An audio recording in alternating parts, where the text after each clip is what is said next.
जय श्री राम। आइए एक रचना प्रस्तुत है।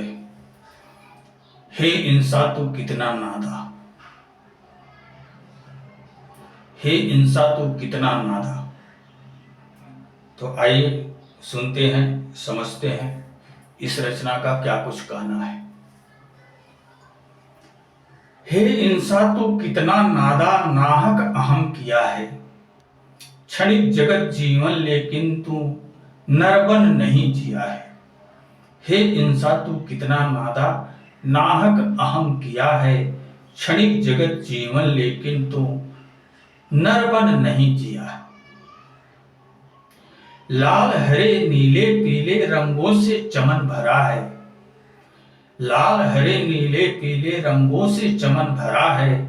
फूल ने आपस में लड़ते पर तू लड़ सदा मरा है। जड़ से अबुझ दिखे चेतन जीवों को दर्द दिया है।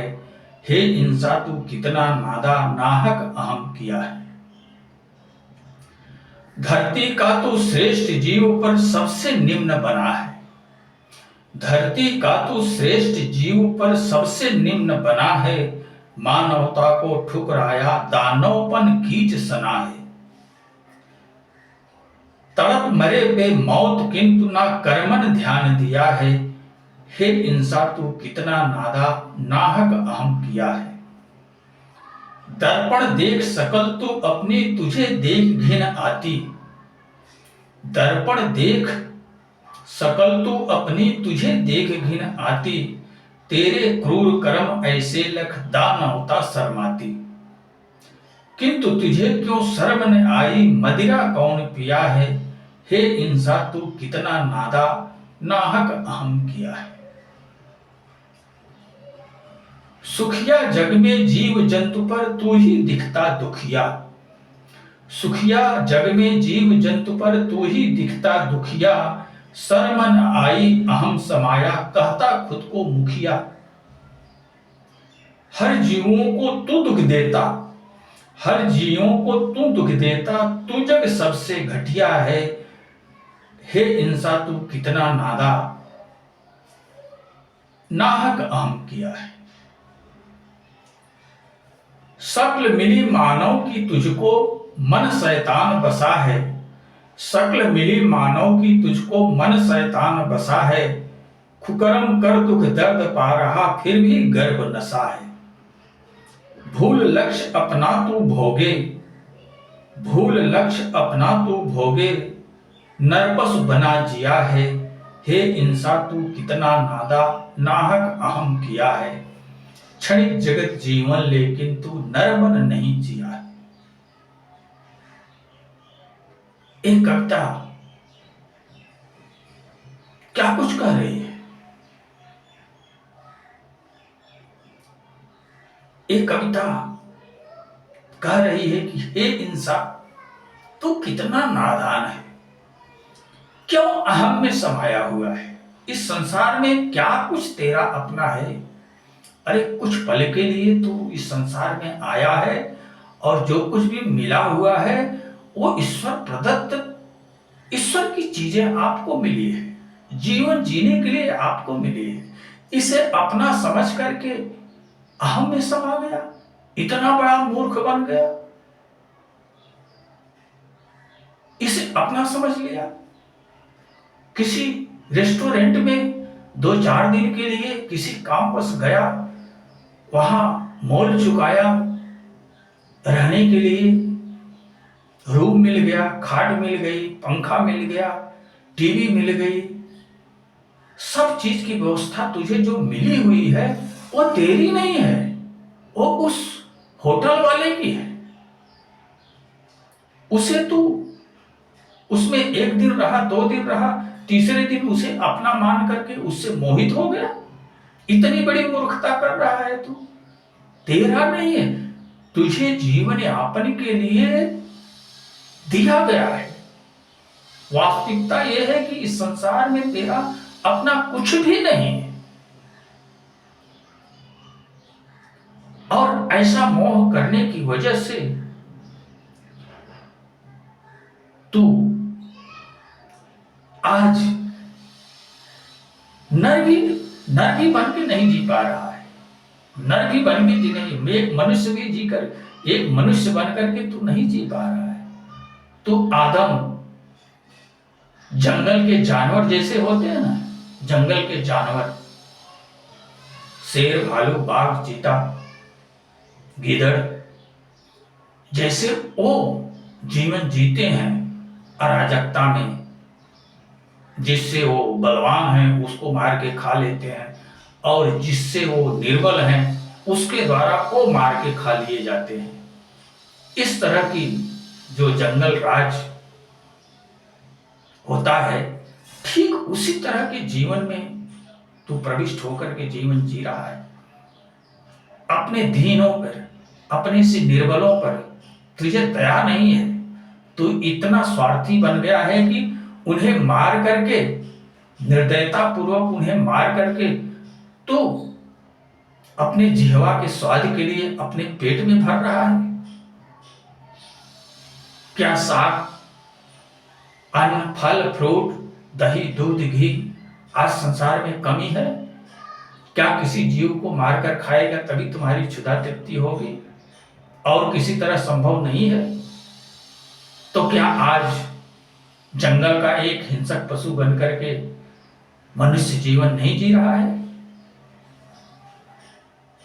स्वयं सोचो, स्वयं विचार करो। आज मानवता कितनी पतनोन्मुख हो चुकी है। आपके प्रत्यक्ष प्रमाण आपके आंखों के सामने है। लाल, हरे, नीले, पीले रंगों से चमन भरा है, फूल ने आपस में लड़ते पर तू लड़ सदा मरा है। जड़ से अबुझ दिखे चेतन, जीवों को दर्द दिया है। जड़ वस्तुओं से भी चेतन गया गुजरा बन चुका है। जो जड़ वस्तु है इस संसार में, उससे भी गया गुजरा चेतन बन चुका है। जड़ तो जड़ है ही, वो तो अपना जीवन वृक्ष खड़ा है, कहीं उगा है, अपना जीवन जी रहा है, धरती से उसे जीवन की शक्ति प्राप्त हो रही है, हरा भरा बन करके वो लहरा रहा है। लेकिन चेतन इतना पतित हो गया है, इतना भ्रष्ट हो गया है कि उस खड़े हुए वृक्ष को भी सुकुन से रहने नहीं देता है। उस वृक्ष को भी कुल्हाड़ी से काट करके गिरा देता है, और उस वृक्ष से अपने लिए फर्नीचर का काम करके तरह तरह की अलमारी, तरह तरह का बेड, तरह तरह की वस्तुएं, कुर्सी, टेबल, मेज बना ले रहा है। जड़ से भी चेतन जो है निम्न स्तर पर पहुंच गया है। क्यों? स्वार्थ भाव, स्वार्थ भाव की वजह से जड़ से निम्न अवस्था में चेतन आज विचरण कर रहा है। धरती का तू श्रेष्ठ जीव पर सबसे निम्न बना है, वैसे तो तू इस सृष्टि का सबसे श्रेष्ठ जीव है, जिसके बारे में स्वयं प्रभु ही कहे हैं, सकल जीव यह संपूर्ण सृष्टि मेरे द्वारा उत्पन्न की गई है, और संपूर्ण जीवों में 84 लाख योनि के जीवधारियों में सबसे प्रिय मुझे मानव योनिधारी है, सबसे प्रिय मानव योनिधारी है। और मानव में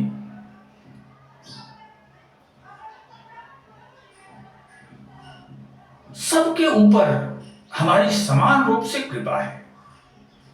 हर जीवों के ऊपर, हर जंतुओं के ऊपर प्रभु की समान रूप से सब पर एक तरह से कृपा है। हवा सबके लिए बह रही है, सूर्य सबके लिए उदय हो रहा है, धरती सबको अपने ऊपर धारण करके रखी हुई है। वृक्ष फल रहे हैं तो अपने फल को सबको प्रदान कर रहे हैं, किसी को मना नहीं करते। नदियां बह रही हैं तो उसमें कोई भी जल पान कर सकता है, पशु पक्षी मानव दानव कोई भी हो, कैसा भी हो, कोई मनाही नहीं है। सबके ऊपर प्रभु की समान रूप से कृपा है, दया है। लेकिन सबसे अधिक मनुजमहि भाई, सबसे अधिक मुझे मनुष्य प्रिय है। और तिनमह द्विज द्विजमह स्तुतिधारी, तिनमह निगम नेति अनुहारी। सबसे प्रिय 84 लाख योनियों में सबसे अधिक प्रिय मुझे मानव है, और मानवों में सबसे अधिक प्रिय द्विज है। तिनमह द्विज, द्विज में स्तुतिधारी। द्विज कौन है? द्विज का मतलब जो ब्राह्मण बन चुका है। ब्राह्मण कौन? जो ब्रह्म ज्ञान से युक्त है। ब्रह्म जानीति थी ब्राह्मण, वही ब्राह्मण है जो ब्रह्म को जान लिया। एक शूद्र यदि ब्रह्म को जान लिया तो वो तत्काल ब्राह्मण बन गया। एक वैश्य यदि ब्रह्म को जान लिया तो तत्काल ब्राह्मण बन गया, द्विज बन गया। एक क्षत्रिय यदि ब्रह्म को जान लिया तो तत्काल वो द्विज बन गया, ब्राह्मण बन गया। और एक ब्राह्मण यदि उस ब्रह्म को जान लिया तो तत्काल वो सच्चा द्विज और सच्चा ब्राह्मण बन जाता है। यही वास्तविकता है। तो तिनमह द्विज द्विज में श्रुतिधारी, संपूर्ण जीवों में सबसे अधिक प्रिय मुझे मानव है, और मानव में सबसे अधिक प्रिय मुझे द्विज है, और द्विजों में सबसे अधिक प्रिय वो है जो वेदों को धारण करके, स्तुति को धारण करके, स्तुति का, वेदों का, शास्त्रों का, पुराणों का अध्ययन अध्यापन कर रहा है, वो मुझे प्रिय है। और इससे भी प्रिय उस स्तुतिधारी ब्राह्मण से भी अधिक प्रिय वो है जो सच्चे हृदय से हमारे शरणागत है, हमारी श्रद्धा भक्ति में तत्पर है, एक मुझ में ही आशा लगाया बैठा हुआ है, जो एक मुझे पाने की चिंता तो सतनाम की और न चितये दास। उससे जीवन में एकमात्र यही चिंता है कि मैं क्या कुछ करके प्रभु को पालूं, और उसे संसार में कोई चिंता नहीं है। इस भावना से भावित होकर के जो मुझे खोज रहा है, जो हर समय हमारे नामों के भाव में भावित है, नाम भावना भावित बनकर के जो जीव को उपार्जन कर रहा है, जो हर समय मेरे नाम का ही जाप करता है, मेरा ही चिंतन मनन कर रहा है, और मुझे पाने के लिए जो है प्रयत्नशील है, वो व्यक्ति मुझे अत्यधिक प्रिय है।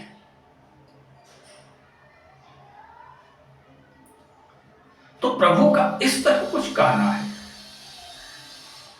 तो आज हम और आप कहां, कौन सी श्रेणी में कौन सी श्रेणी में हैं? जरा अनुमान लगाइए कि हमारी आपकी कौन सी श्रेणी इन श्रेणियों में कौन सी श्रेणी हमारी आप अपनी है? जरा सोचिए।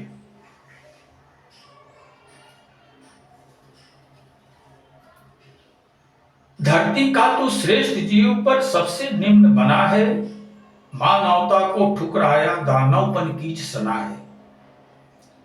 तड़प मरे बेमौत किंतु ना कर्मन ध्यान दिया है, हे इंसा तू कितना नादा नाहक अहम किया है।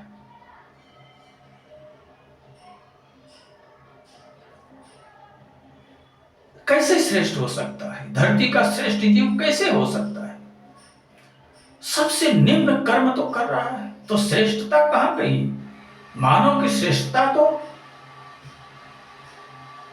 उसके सदाचार में है, उसकी दया में है, उसकी क्षमा में है, उसके आध्यात्मिक विकास में है।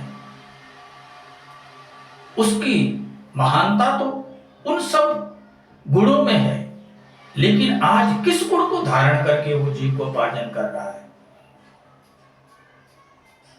पाया तो मानव शरीर, लेकिन नर पशु बन करके जीवन जी रहा है।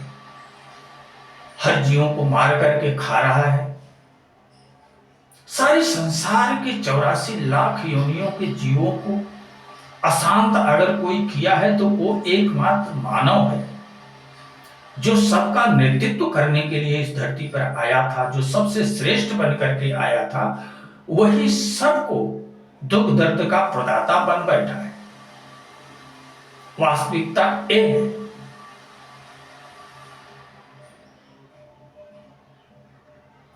मानवता को ठुकराया दानवपन कीच सना है। मानवता को ठुकरा दिया और दानवता के कीचड़ में लोट लोट करके अपने आप को जो है दानव साबित करने में लगा हुआ है। अधर्म, अनीति, अत्याचार, दुराचार करके अपने आप को दानव साबित करने की कोशिश कर रहा है। दानवता रूपी कीचड़ में लोट पोट करके वो पशु बन गया है। जैसे गर्मी के महीने में गाय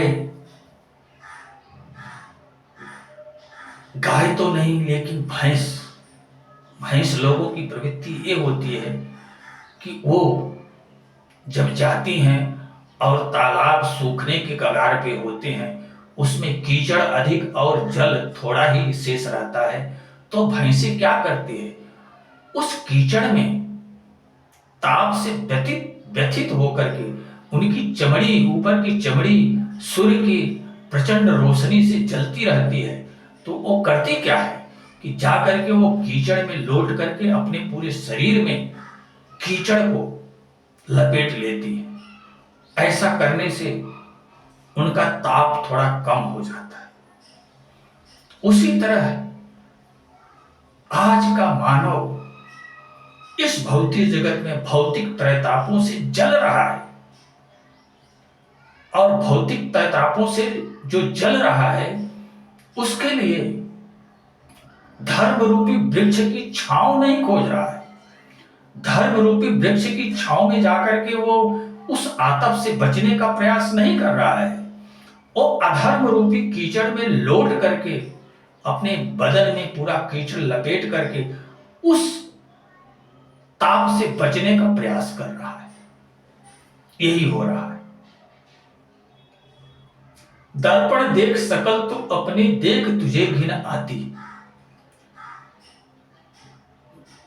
शीशे में अपना मुखड़ा जरा स्वयं देख, तुझे देख करके मानवता को घिन आ रही है। तेरे क्रूर कर्म ऐसे लख दानवता शर्माती।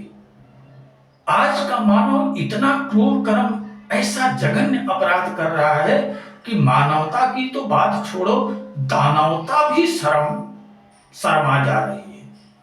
इतना अधःपतन में आज का मानव गिर चुका है। किंतु तुझे क्यों शर्म न आई, मदिरा कौन पिया है।